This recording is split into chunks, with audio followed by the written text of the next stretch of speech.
గత కొన్ని నెలల నుండి జరుగుతున్నటువంటి ఒక రచ్చ.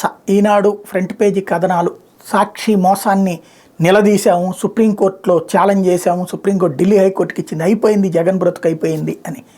ఏంటి అంటే ఆడిట్ బ్యూరో ఆఫ్ సర్క్యులేషన్ వాళ్ళ నివేదిక ద్వారా సాక్షి సర్క్యులేషన్ పెరిగిపోయింది అని రాబోతోంది, దాన్ని ఆపేయండి. వాస్తవంగా వాలంటీర్లకు తలా $200 డబ్బులు ఇచ్చి దాని ద్వారా పేపర్ కొనుక్కోమన్నారు, సాక్షిని కొనిపిస్తున్నారు.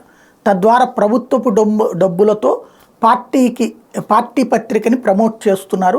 అది సర్క్యులేషన్కి ఇవ్వడానికి వీల్లేదని కోర్టుకు వేసింది. వీళ్ళు ఏం చెప్పింది ప్రభుత్వం వాదన, $200 డబ్బులు ఇస్తున్న మాట వాస్తవం, ఒక పేపర్ని కొనుక్కోమన్నాం, టాప్ సర్క్యులేషన్లో ఉన్నటువంటి పేపర్ని, వాళ్ళు ఏది కొనుక్కొని ఇది సాక్షినే కొనుక్కోమని చెప్పలేదు అని ప్రభుత్వం చెప్పింది.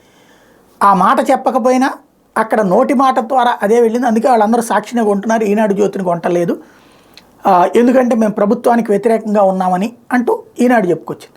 అదిగో చూశారు కదా, అవి ప్రభుత్వానికి వ్యతిరేకంగా ఉన్నాయని వాళ్ళే చెప్తున్నారు, కాబట్టి ప్రభుత్వ కార్యకలాపాలు ప్రజలకు తీసుకెళ్ళడానికి పత్రికను కొనమని వాళ్ళకి చెప్పాను, వీళ్ళు చెప్పారు. ఫైనల్గా వచ్చేటప్పటికి నిన్న ఢిల్లీ హైకోర్టు ఈనాడుకి ఒక క్లియర్ లెక్క చెప్పేసింది. ఏమని, మీరు చెప్పిందంత అబద్ధమని తెలిసింది, ఇప్పుడు ఇచ్చిన ఆడిట్ బ్యూరో ఆఫ్ సర్క్యులేషన్ నివేదిక చూస్తే సాక్షి సర్క్యులేషన్ కంటే ఈనాడు సర్క్యులేషన్ ఎక్కువ ఉంది, వాళ్ళు మరి వాలంటీర్లకు వాళ్ళందరికీ డబ్బులు ఇచ్చి సర్క్యులేషన్ పెంచేసుకున్నారని మీరు చెప్పారు, ఇక్కడ ఆ లిస్ట్ లేదు కదా, మరి ఏం చేద్దామన్నారు.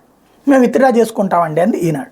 అంటే వెనక్కి తగ్గింది, తప్పని ఒప్పుకున్నట్టయింది.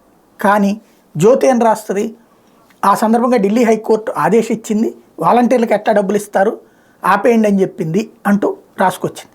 తద్వారా అసలు నిజమైనటువంటి వార్తను పక్కన పెట్టి దాంట్లో వ్యాఖ్యలు మాత్రం హైలైట్ చేసింది. ఇదివరకు అమరావతి విషయంలోనైనా ఏదైనా సరే, స్కిల్ డెవలప్మెంట్ కేసులోనైనా ఏది చంద్రబాబుకి వ్యతిరేకంగా వచ్చే కామెంట్లు ఏమో డౌన్ ప్లే చేస్తూ బాబుకి అనుకూలంగా వచ్చిందని ఎట్లా హైలైట్ చేశారో అదే ఇక్కడ.